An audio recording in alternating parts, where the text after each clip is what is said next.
সুপ্রিয় দর্শক শ্রোতা, আসসালামু আলাইকুম রহমতুল্লাহি অবরকাতু। কোরআন খতম ক্লাসে ভর্তি চলছে। কোরআন খতম ক্লাসে ভর্তি চলছে। আল মুনতাহা টিভি একটি ইউটিউব চ্যানেল। আমি হাফেজ কারি শাকিল আহমেদ। কোরআন খতম ক্লাস বেচ নং ১। যারা প্রথম থেকে কোরআন শিখতে চান, পড়তে পারেন কিন্তু শুদ্ধ হয় না, তাহলে এই কোর্সটি আপনার জন্য। ক্লাস করার সময় প্রতিদিন বাংলাদেশ সময় সন্ধ্যা ৭টায়। বিশেষ দ্রষ্টব্য, সবক কোর্সে ভর্তির জন্য যোগাযোগ করুন 01600246251 অথবা 01715775106।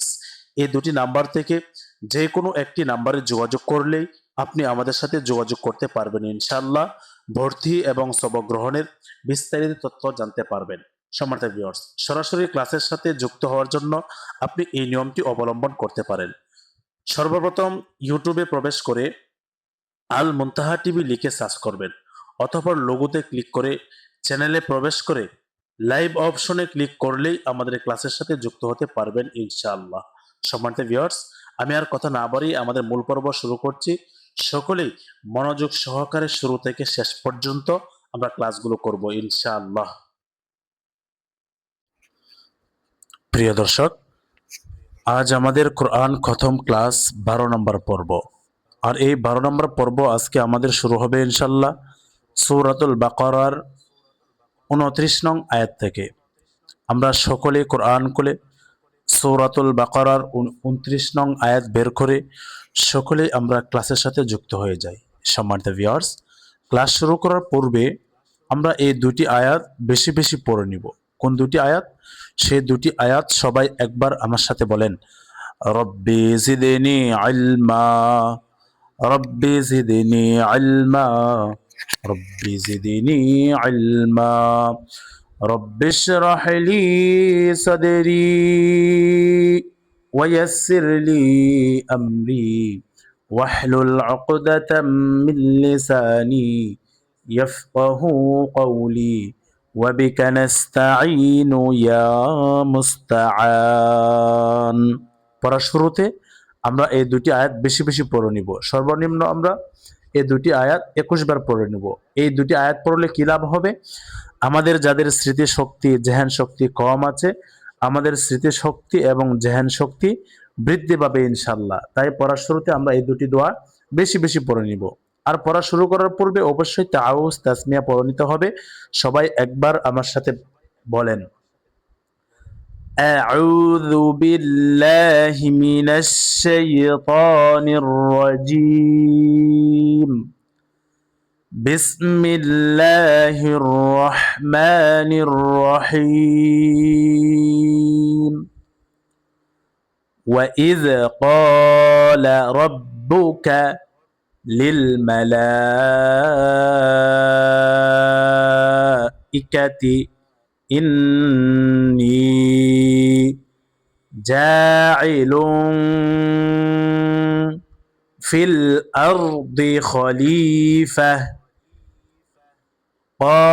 قالوا أتجعل فيها من يفسد فيها ويسفك الدماء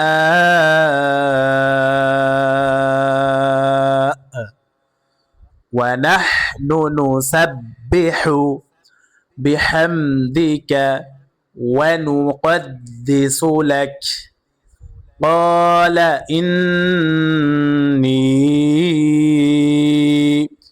أعلم ما لا تعلمون।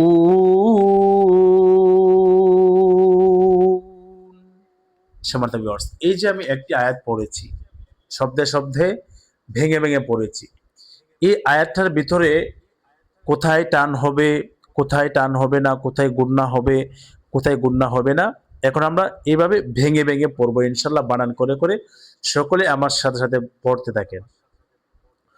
ওয়াও জবর ওয়া, হামজা দাল জের ইজ, ওয়া ইজ কফ আলিফ জবর ক লাম জবর লা ক্বালা ওয়া ইজ ক্বালা ক কফ আলিফ জবর ক জবরের বাম পাশে কাল আলিফ আসছে জবরের বাম পাশে কাল আলিফ কিসের হরফ মাদের হরফ আর মাদের হরফ হলে এক আলিফ টেনে পড়তে হয় মাদ্দে তবাই এখানে এই যে আমরা শব্দটা পড়েছি ওয়া ইদ ক্বালা ক ক ওয়া ইজ ক্বালা এইভাবে কিন্তু শক্ত করে পড়া যাবে না দাল সর্বদাই নরম ভাবে উচ্চারণ হবে ওয়া ইজ ক্বালা হবে না ওয়া ইজ ক্বালা হবে না হবে কিভাবে ওয়া ইজ ক্বালা ওয়া ইজ ক্বালা নরম ভাষায় রা বা জবর রব্বা পেশবু রব্বু কাফ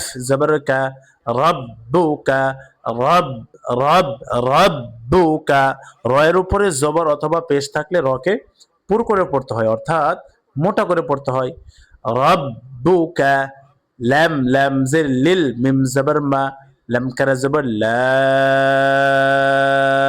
লিল মালা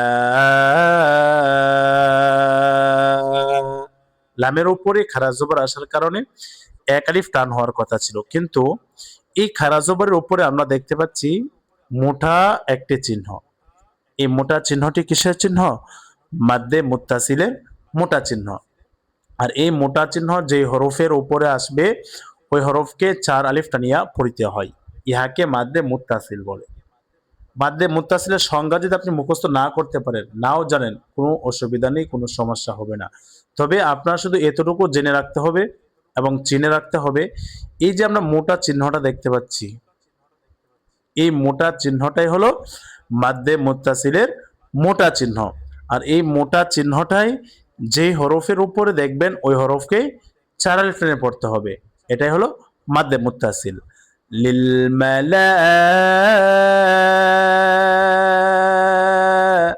হামজা জের ই কাফ জবর কা লিল মালাইকা তা জের তি লিল মালাইকাতি হামজা নুন জের ইন নুন ইয়া জের নি ইন্নি ইন নুনকে গুণা করেছি কেন নুনের উপর আমরা দেখতে পাচ্ছি কি আসছে তাসদিদ এই যে তিন দাঁতওয়ালা বা তিন মাতওয়ালা যে চিহ্নটা দেখতে পাচ্ছেন এই চিহ্নটার নাম কি তাসদিদ তার আলিফের নিচে কি আছে হরকত জের হরকত কাকে বলে এক জবর এক জের এক পেশকে হরকত বলে আর এই হরকতের বামে যদি নুন এবং মিম কয়টি হরফ বলেন দুটি হরফ কি কি নুন এবং মিম হরকতের বামে মনে রাখবেন হরকত শুধুমাত্র হরকতের বামে তানভিনের বামে হলে হবে না নুন সাকিনের বামে হলে হবে না মিম সাকিনের বামে হলে হবে না হবে কি শুধু হরকতের বামে হতে হবে কিসের বামে বলেন হরকতের বামে নুন এবং মিমে যদি তাসদিদ হয় তাহলে গুন্নাহ করে পড়তে হয় আর এই গুন্নাহকে ওয়াজিব গুন্নাহ বলে ইন্নী ইন্নী আরেকটি বিষয় আমরা স্মরণ রাখবো প্রত্যেকটা গুন্নাই যে ধরনের গুন্নাই হোক না কেন যে কোনো গুন্নাই হোক না কেন প্রত্যেক একালিফার টেনে গুন্নাটা করতে হবে ইন্নী নুন ইয়া জের নি জেরের পরে ইয়া সাকিন কিসের হরফ মাদের হরফ এক আলিফ টান হবে মাদ্দে তবাই ইন্নী জিম আলিফ জবর জা আইন জের আই লাম দুই পেশ লুং জাইলুং জিম আলিফ জবর জা জবরের পরে এক আলিফ মাদের হরফ এক আলিফ টান হবে মাদ্দে তবাই জাইলুং তানভিনকে গুনাহ করেছি এখানে আমি পড়তে পারতাম জাইলুন কিন্তু পড়েছি কি জাইলুং গুনাহ করে পড়েছি কেন কারণ এই তানভিনের পরে ফা আসছে তানভিন কাকে বলে দুই জবর দুই জের দুই পেশকে তানভিন বলে তাহলে নুন সাকিন অথবা তানভিনের পরে যদি ইকফা হরফ কয়টি বলেন তো 15টি কয়টি বলেন 15টি হরফ কি কি তা সা জিম দাল জাল জা সিন শিন সদে দদে ত জ ফা কফ কাফ। নুন সাকিন অথবা তানভিনের পরে ইকফার যে 15টি হরফ রয়েছে, এই 15টি হরফ থেকে কোনো একটি হরফ আসিলে এই নুন সাকিন অথবা তানভিনকে গুন্নার সহিত মিলাইয়া পড়িতে হয়, ইহাকে ইকফার গুন্নাহ বলে। তো এখানে তানভিনের পরে ফা আসছে, ফা কিসে হরফ? ইকফা হরফ। দেখেন তো ইকফার 15টি হরফের ভিতরে ফা আছে কিনা। তাও সাও জিমো দালো জালো জা সিনো শিনো সদ দদ তও জও ফা কফ কাফ। এই কারণে তানভিনকে গুন্না করে পড়তে হবে, ইকফার গুন্না। ইন্নী জাইলুন ফালাম জির ফিল হামজা রা জবর আর দাদ জিরদি ফিল আরদি খা জবর খা লাম ইয়াজির লি খলি ফা জবর ফা তা দুই জবর তান খলিফাতান। শব্দটা কি? খলিফাতান। তবে এখানে কি হয়েছে? অক্ফ হয়েছে, তানভিনের বামে অক্ফ হয়েছে। এই যে তায়ের উপরে আমরা দেখতে পাচ্ছি তানভিন দুই জবর, এখানে অক্ফ হওয়ার কারণে তানভিনের উপর আমরা যে দুই জবর দেখতে পাচ্ছি, এই দুই জবর বিলুপ্ত হয়ে যাবে এবং এই তা হা হয়ে যাবে এবং এই হা সাকিন রূপে পরিণত হয়ে যাবে। তখন উচ্চারণটা আমাদের কেমন হবে দেখেন, ইন্নী জাইলুন ফিল আরদি খলিফা খলিফা। দেখেন শুরু থেকে বলেন, একবার আমার সাথে বলেন, وَإِذْ قَالَ رَبُّكَ لِلْمَلَائِكَةِ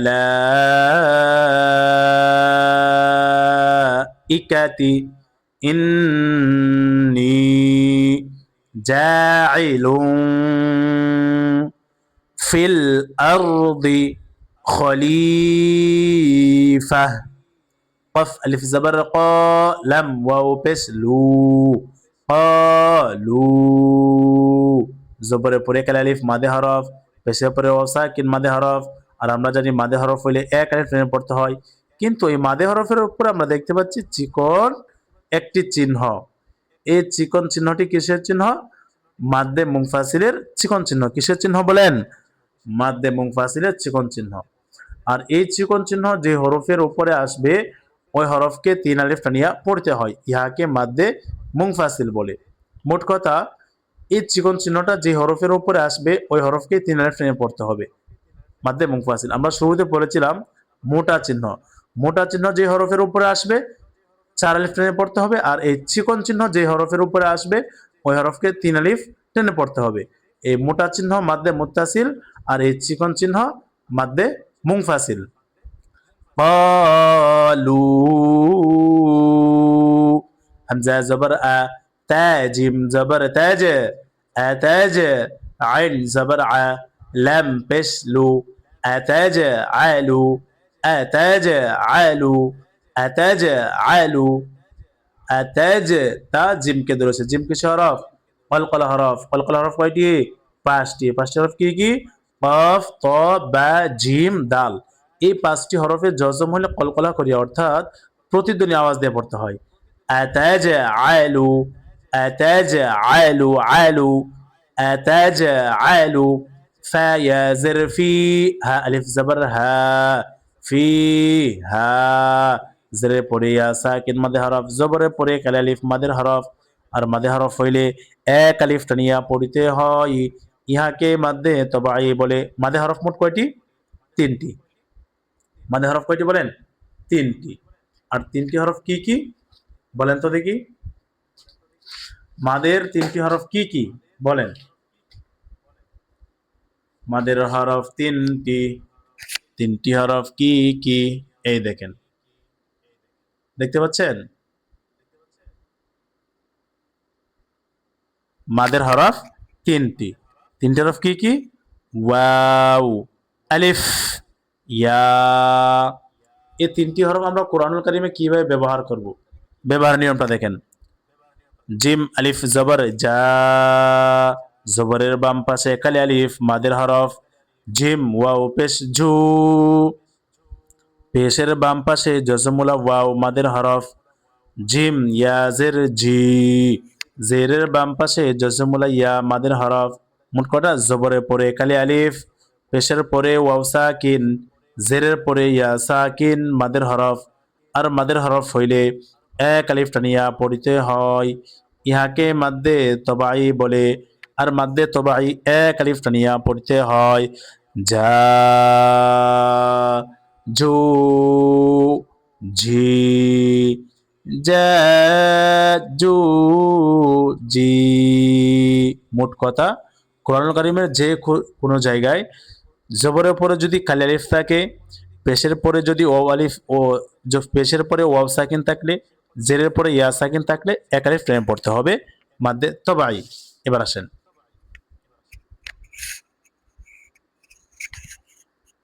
আতাজাআলু ফিহা, মিম ইয়া জবর মাই, ইয়া ফা পেশ ইউফ, মাই ইউফ, সিন জের সি, দাল পেশ দু, মাই ইউফ সি দু, ফা ইয়া জের ফি, হা আলিফ জবর হা, ফি হা, জেরের পরে ইয়া সাকিন, জবরের পরে খালি আলিফ মাদে হরফ, এক আলিফ টান হবে মাদ্দে তবাই।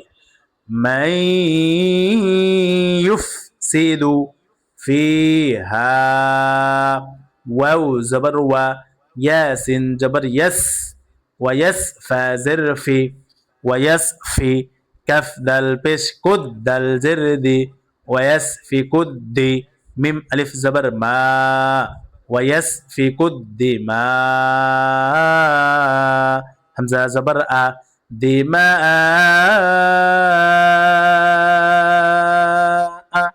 দিমা, জবরের পরে কালি আলিফ পেশ হরফ মাদে হরফ।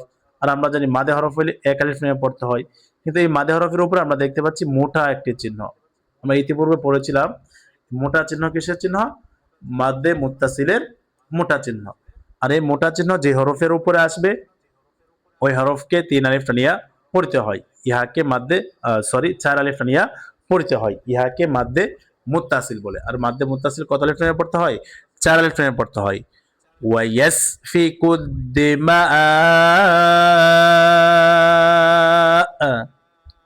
ক্বালু আতাজআলু ফিহা মান ইউফসিদু فيها ويسفك الدماء،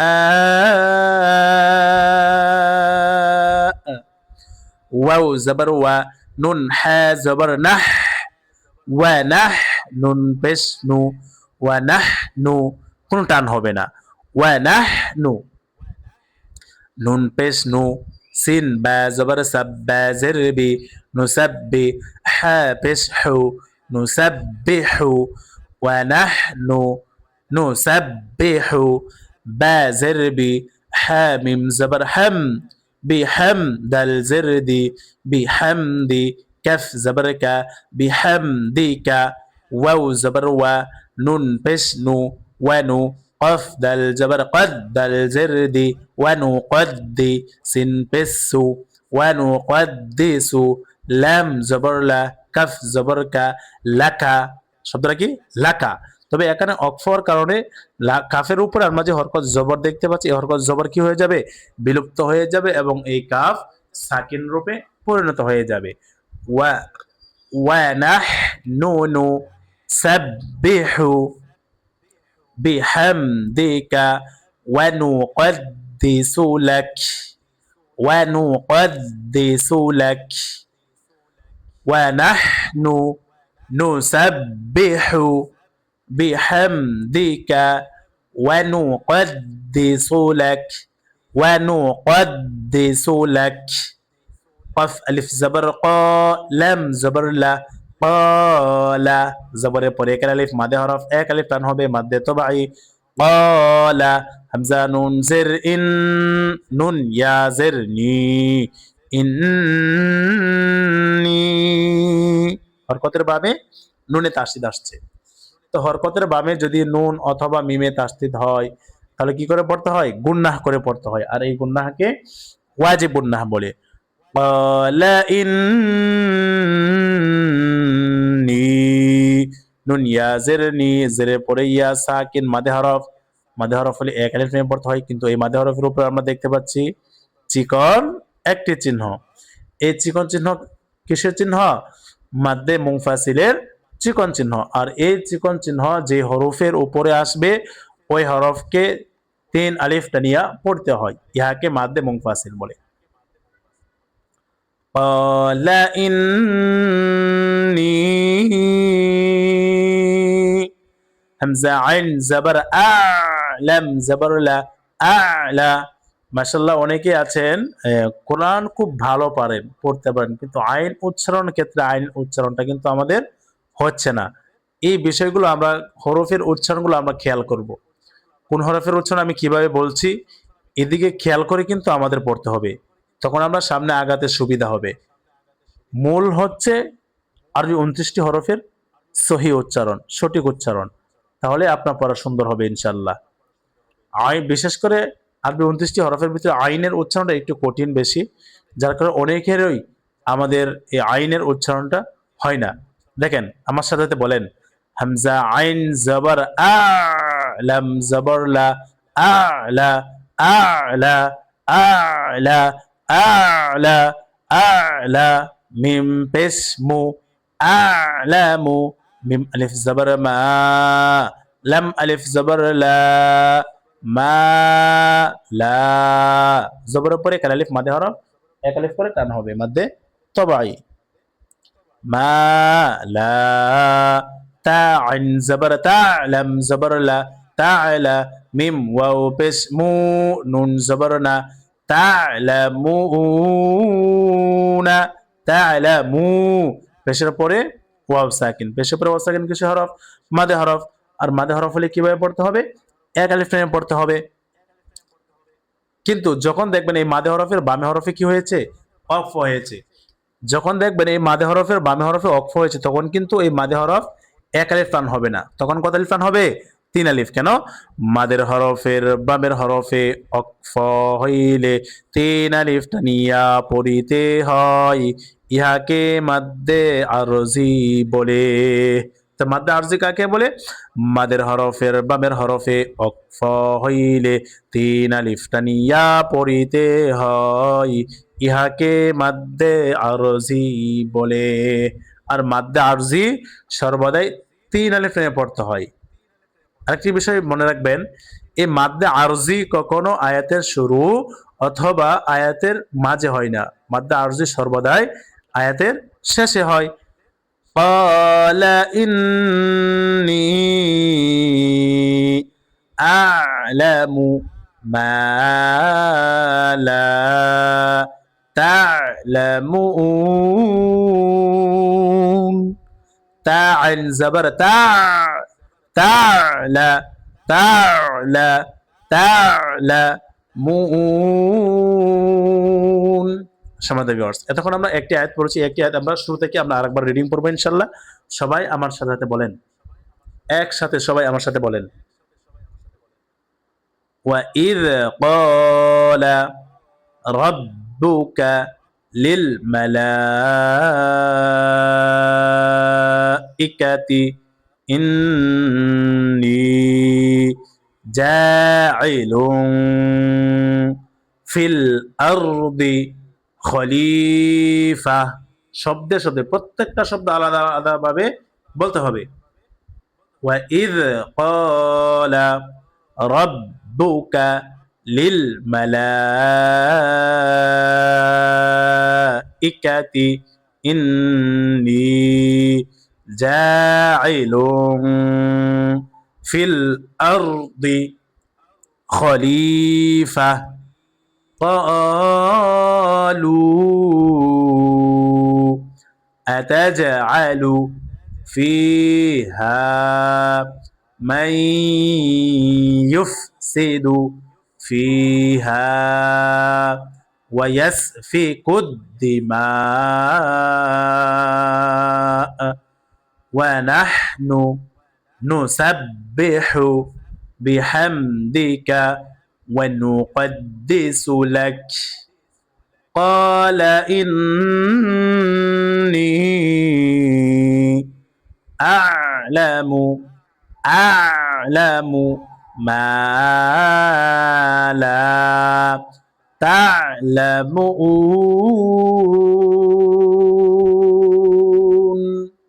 এর পরবর্তী আয়াত দেখেন এই আয়াতটা আগে আমরা একবার রিডিং পড়ে নিই দেখেন وعلم وعلم آدم الأسماء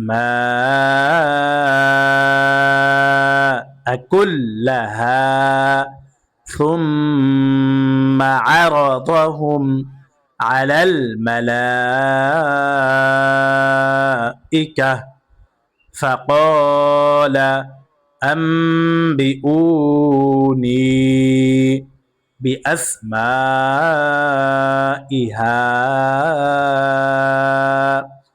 هؤلاء إن كنتم صادقين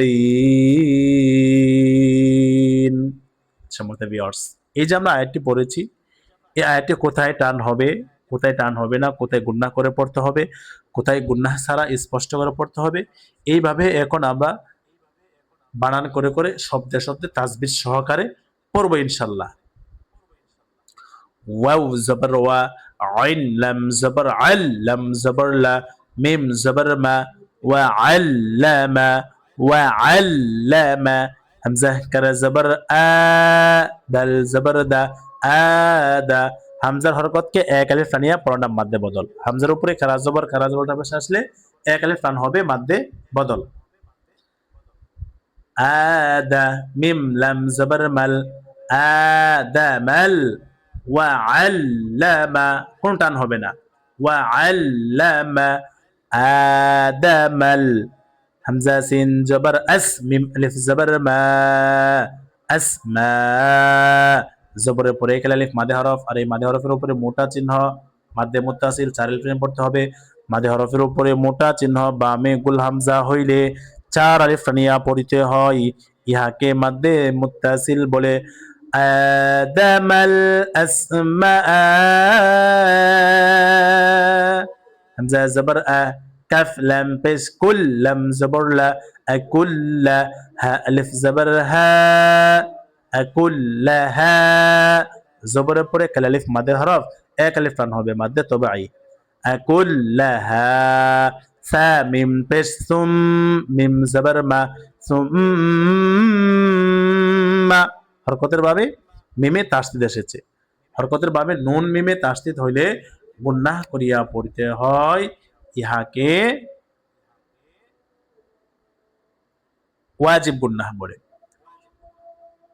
ثم عين زبر ع را زبر را عرا ضاد زبر ضا عرض ها ميم بش هم عرضهم عرضهم عرضهم কোনটা হবে না আইন জবর আ লাম লাম জবর লাল আলাল মিম জবর মা লাম কার জবর লা মা লা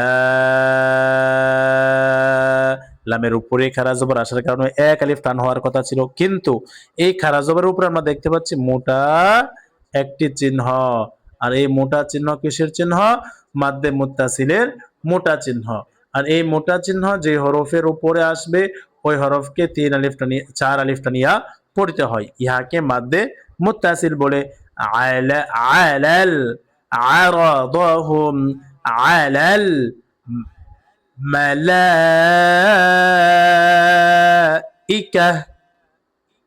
وعلم آدم الأسماء كلها ثم عرضهم على الملائكة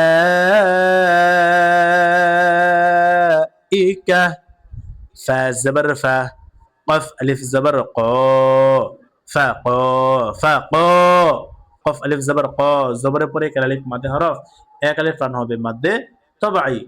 ফাকালা ফাকালা হামজা মিম জবর বা জের বি বি নুন সাকিনের পরে বা আসছে, এই বা কিসের হরফ?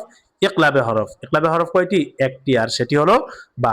নুন সাকিন অথবা তানভিনের পরে ইকলাবের হরফ বা আসিলে এই নুন সাকিন অথবা তানভিনকে এই যে ছোট্ট মিমটা দেখতে পাচ্ছেন, এই ছোট্ট মিম দ্বারা পরিবর্তন করিয়া গুন্নাহ করিয়া পড়িতে হয়, ইহাকে ইকলাব বলে। ফাকালা হামজা মিম জবর বা জের বি হামজা ওয়াও পেশ উ নুন ইয়া জেরনি নি পেশের পরে ওয়াও সাকিন জেরের পরে ইয়া সাকিন মাদের হরফ। আর মাদের হরফ হইলে এক আলিফ টানিয়া পড়িতে হয়, ইহাকে মাদ্দে তবাই বলে। فقال أنبئوني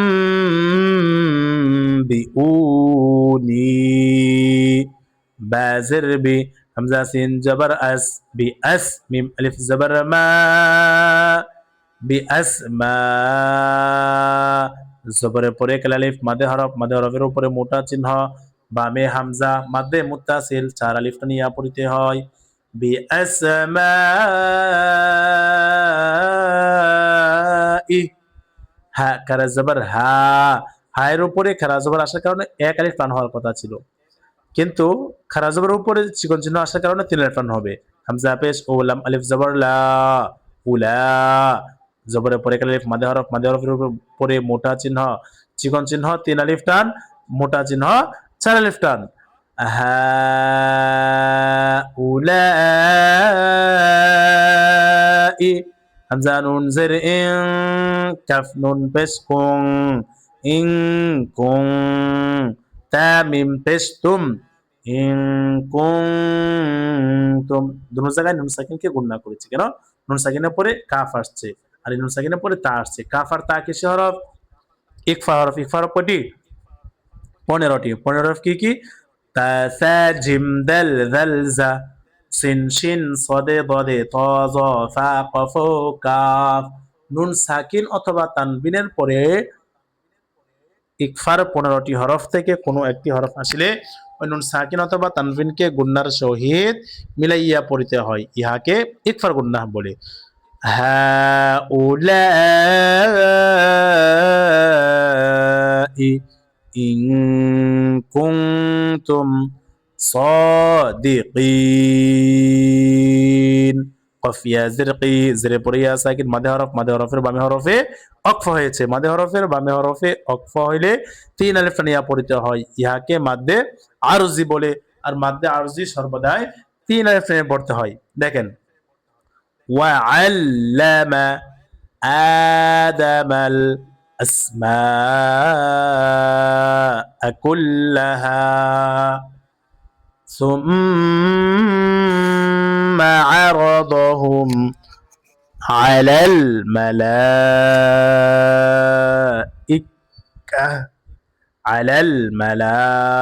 الملائكة فقال أنبئوني بأسماء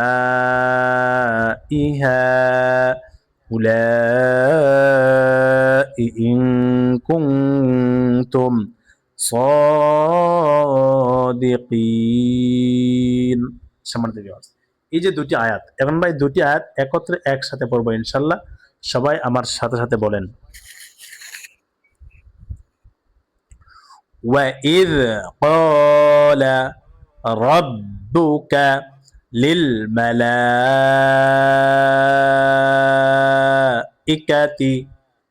إِنِّي جَاعِلٌ فِي الْأَرْضِ خَلِيفَةً قَالُوا أَتَجْعَلُ فيها من يفسد فيها ويسفك الدماء